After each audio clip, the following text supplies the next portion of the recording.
Existen en SAP Business One dos métodos de gestión de lotes que ya hemos mencionado en vídeos anteriores de Aula Business One. Si entramos en los datos maestros de un artículo que es gestionado por lotes, encontraremos un desplegable en el que podemos elegir entre gestionar el lote en cada operación o hacerlo solo en salida. Antes de comenzar a explicar sus diferencias, recordemos que si eliges como método de valoración de inventario, por serie o lote, será obligatorio escoger en cada operación como método de gestión. En cambio, si eliges cualquier otro método de valoración, sí podrás escoger entre las dos opciones. Hasta ahora, en vídeos anteriores, hemos visto cómo cuando registramos la entrada de un lote en un almacén, el sistema nos pide que lo identifiquemos.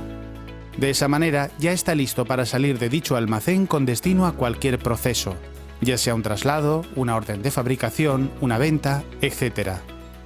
Pues bien, este es el flujo propio del método en cada operación.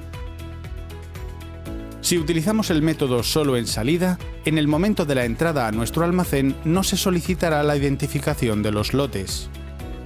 Este método está pensado para facilitar la recepción de la mercancía, aunque ésta deberá permanecer a la espera de ser identificada, ya que si no lo hacemos e intentamos sacar del almacén estos artículos, el sistema nos exigirá que el lote al que pertenecen esos artículos sea identificado antes de continuar. Ya hemos visto en vídeos anteriores numerosos ejemplos del método en cada operación, así que ahora veremos un ejemplo con un artículo gestionado solo en salida. Primero vamos a hacer una entrada de mercancías. Elegimos el proveedor e indicamos el artículo que estamos recibiendo.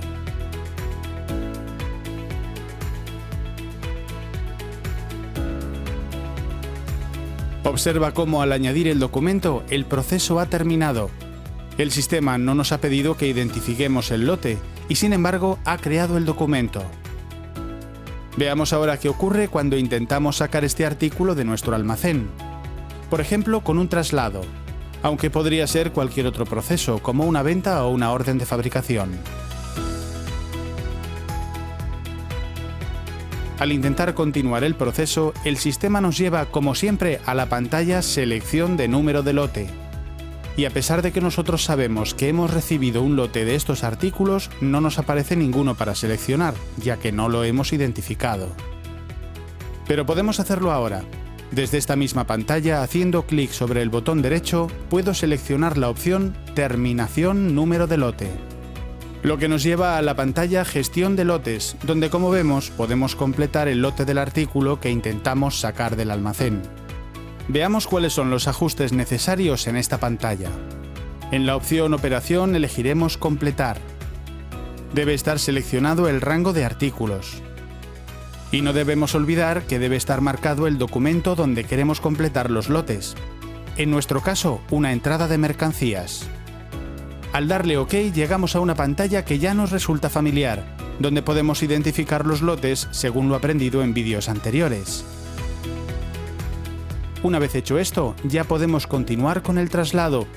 Y ahora sí, por fin el sistema nos permite llevarlo a cabo.